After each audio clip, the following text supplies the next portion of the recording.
like to bring this meeting of the Marion County Board of Education to order. We can please stand. I pledge allegiance to the flag of the United States of America and to the republic for which it stands, one nation, under God, indivisible, with liberty and justice for all.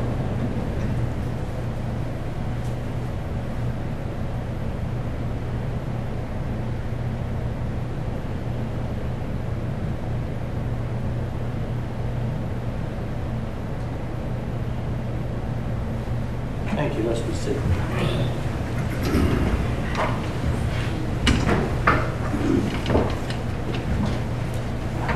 Well, it's my pleasure to welcome Laura to her first official. Actually, it's her second official, but the other one lasted about 30 seconds. So, the first long official board meeting. Thank you. And since I said that, I'm going to let her talk first. So we'll start with the superintendent's report. Thank you, Mr. Mullins. The first item I want to begin with is student achievement, and I want to celebrate the fact that our ACT scores for our 11th grade at Marion County High School are above the state average.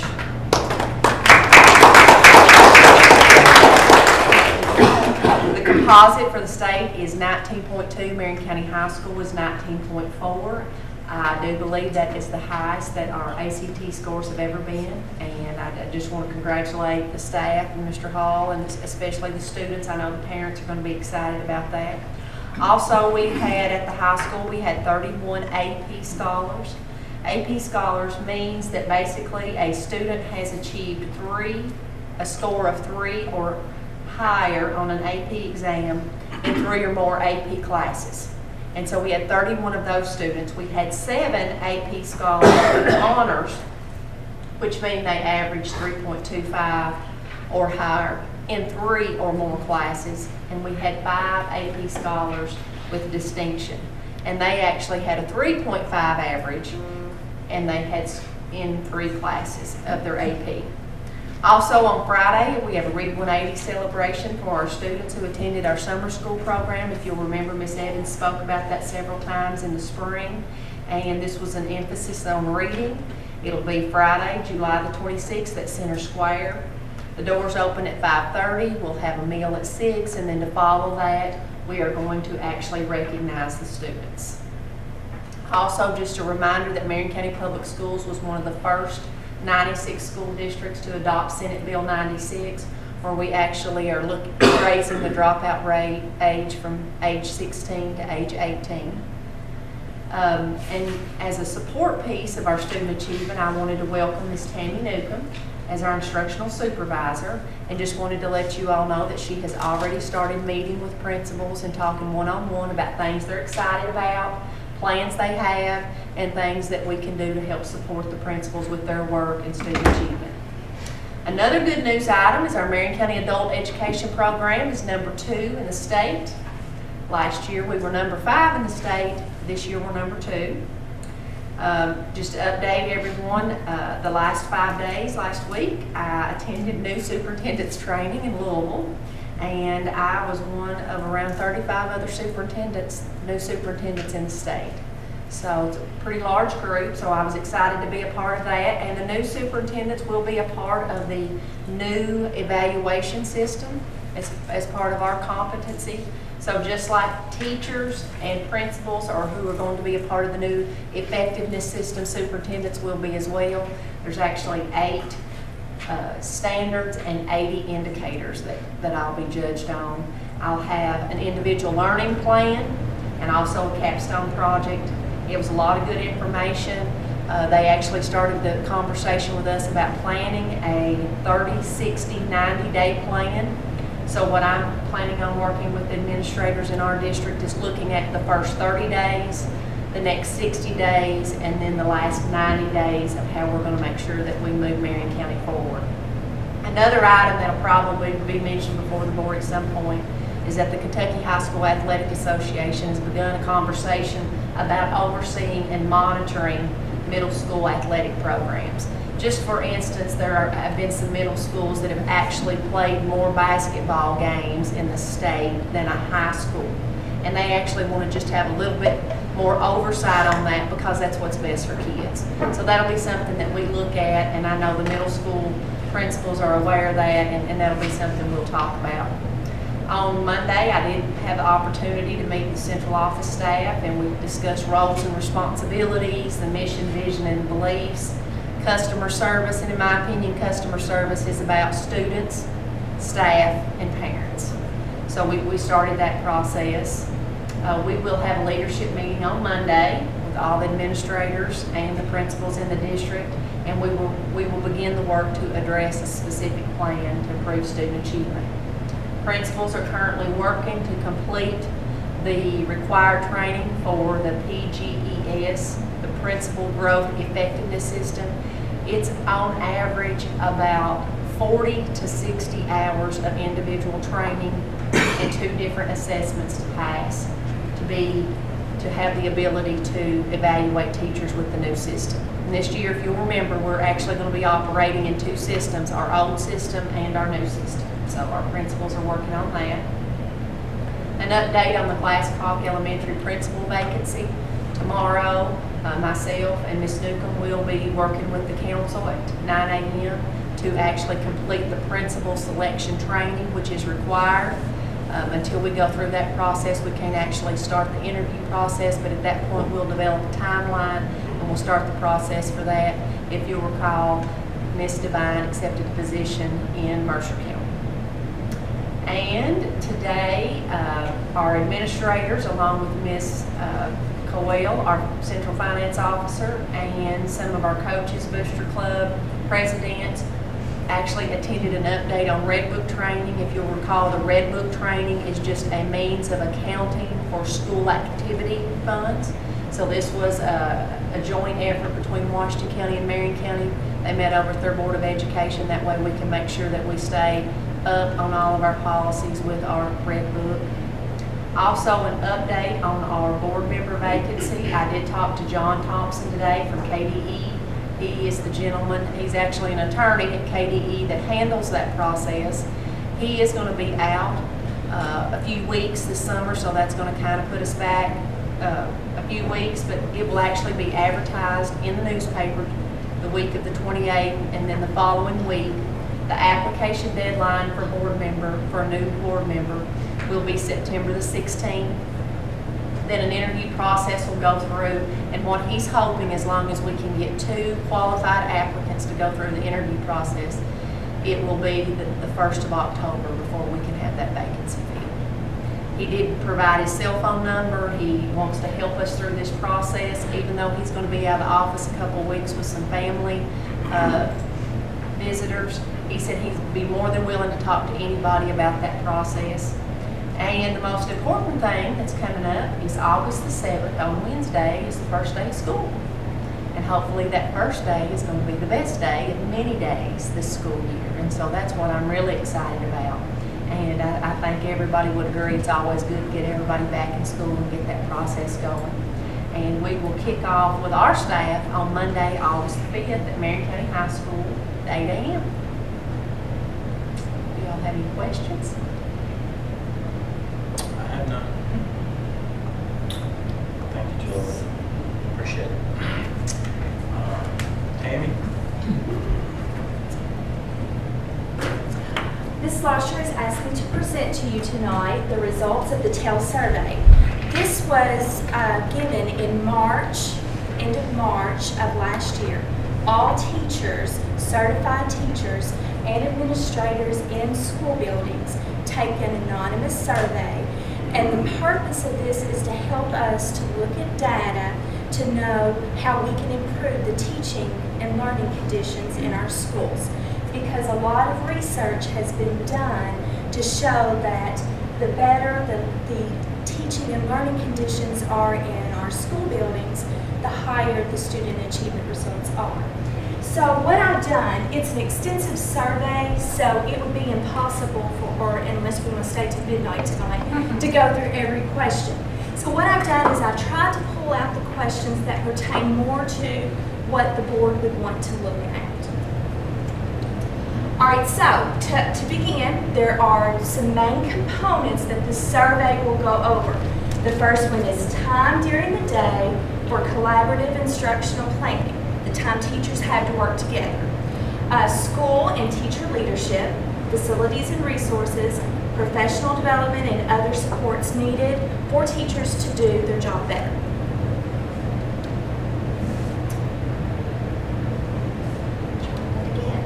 All right, so why do we do this?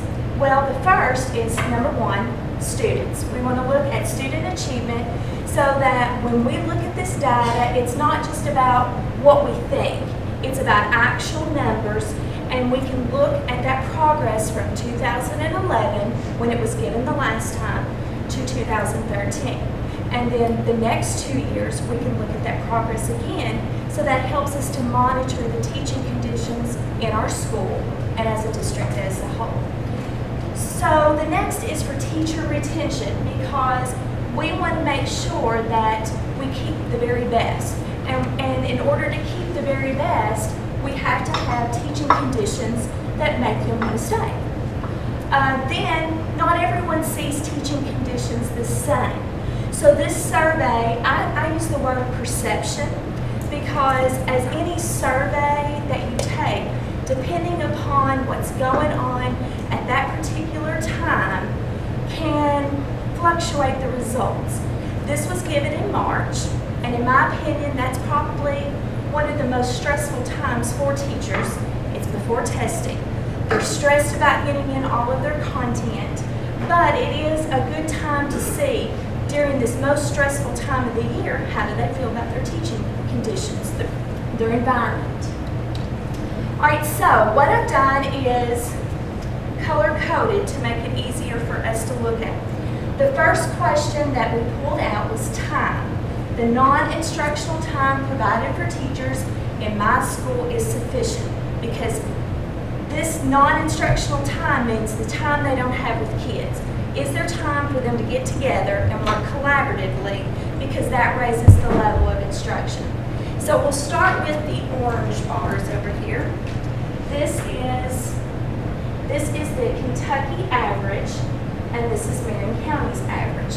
And of course, we always look at, are we above or below the state average? So that's what we're looking at here. Our bar is above. Then, if you wanted to drill down to individual schools, then you can look at the blue bars here. And you can see your 4 elementary schools, and then the pattern bar is the average. Then you can look at the middle schools, which are green, and you can see that we have one school that's significantly larger there, but it averages out to be, close to that average. And then the high school is in purple, and you can see it's very close to state average. Okay? And so then, we'll look at the next one.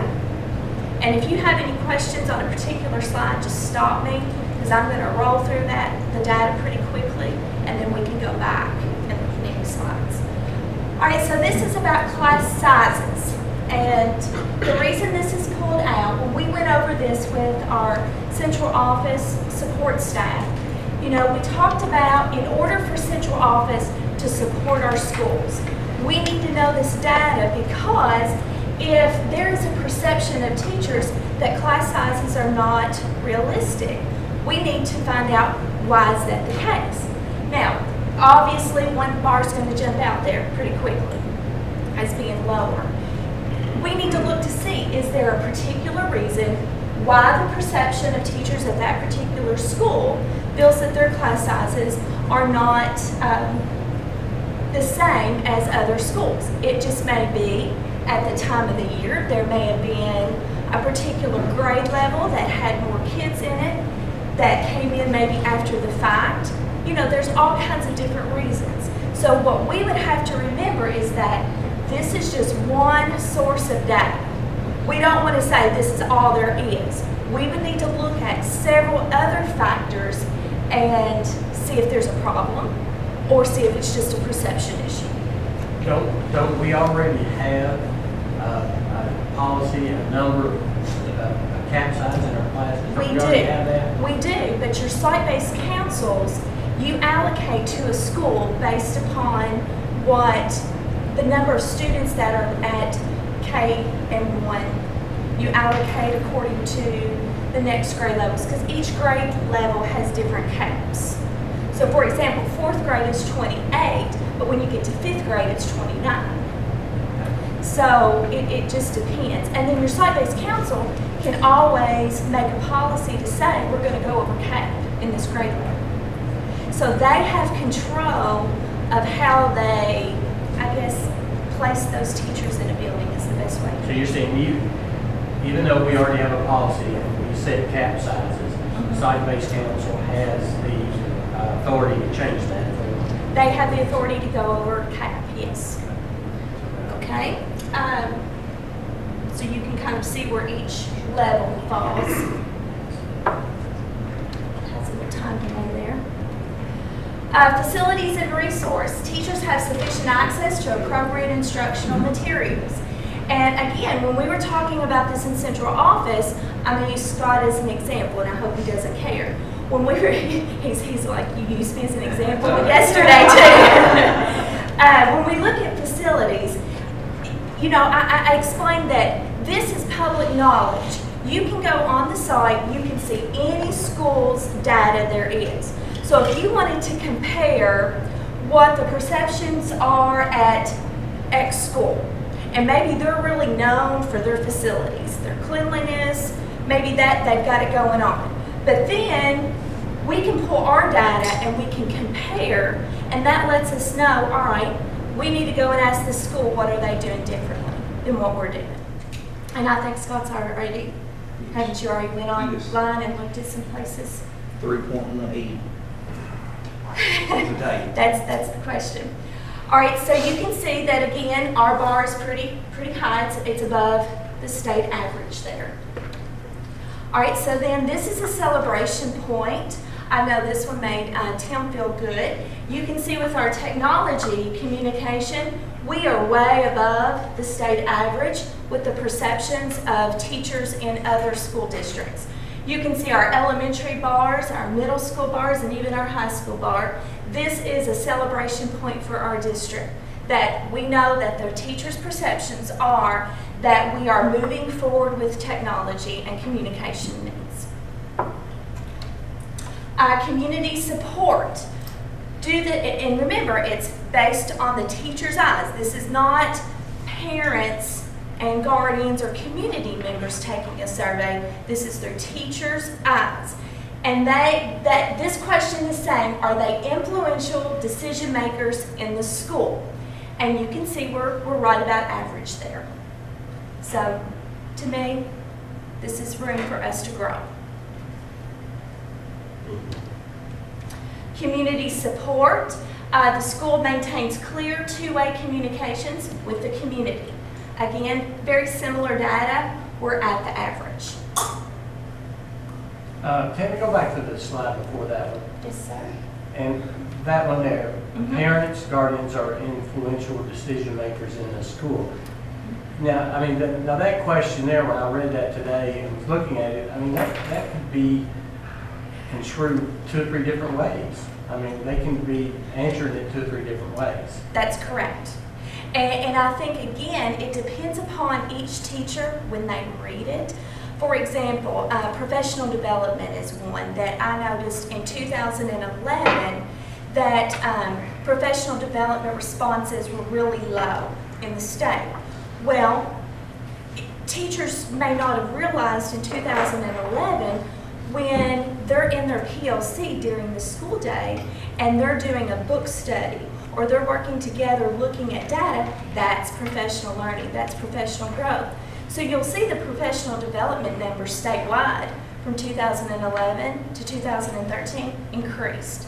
So I think it's about sometimes what each school will do in their site-based councils is they'll pick this apart and they'll say, what were you thinking when you read this question? Why would someone have rated this lower? And they'll have to dig deeper. This is kind of superficial data initially.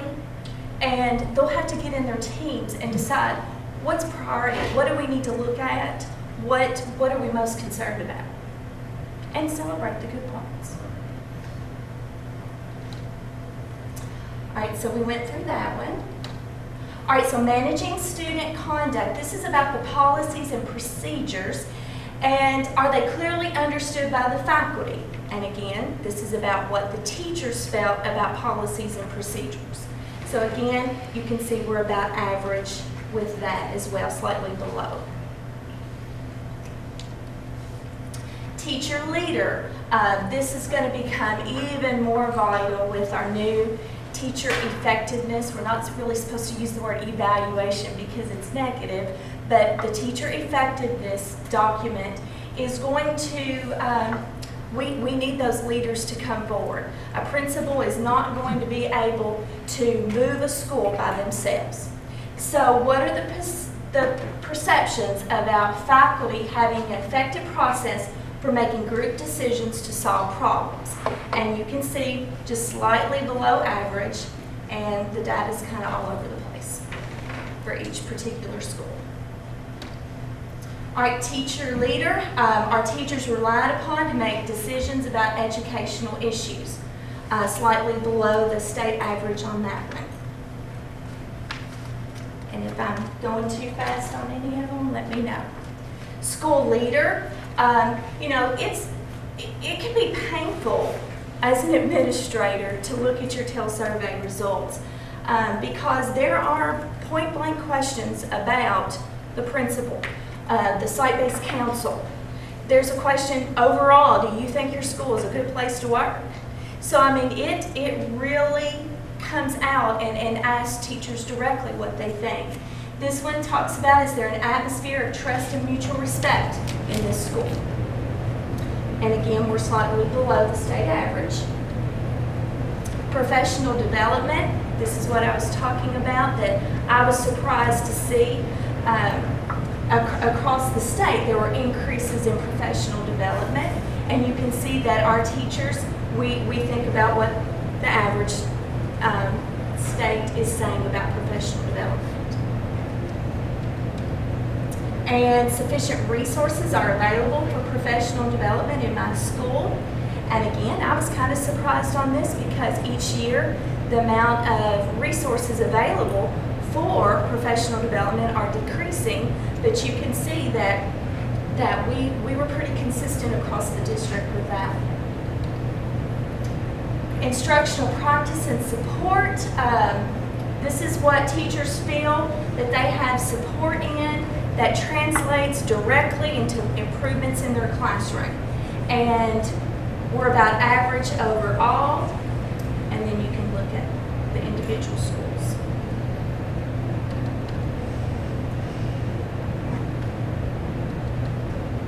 All right, so anytime we look at data, we want to think, what are our next steps? And we talked about these same steps yesterday with our central office. And then we will be providing support to principals and their site-based councils on, you know, what do we need to do? Well, we need to set clear expectations. What are clear focus areas that we want to improve upon? What's priority?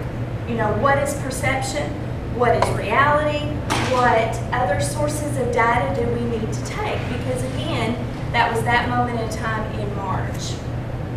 We want to create conditions for success. We want to demonstrate commitment to improve through board discussions, our site-based council, and what you can look at is time and resources. Hold the system accountable. We want to develop those systematic processes so that we have checks and balances to check on these things. Create the public will to succeed, you know, not giving up, moving forward, examining that data even when it can be a little painful, because in order to move forward, you have to look at where we're at right now. And to continue to learn and to see what strategies do we need to use or try to be able to create a better teaching condition for our staff.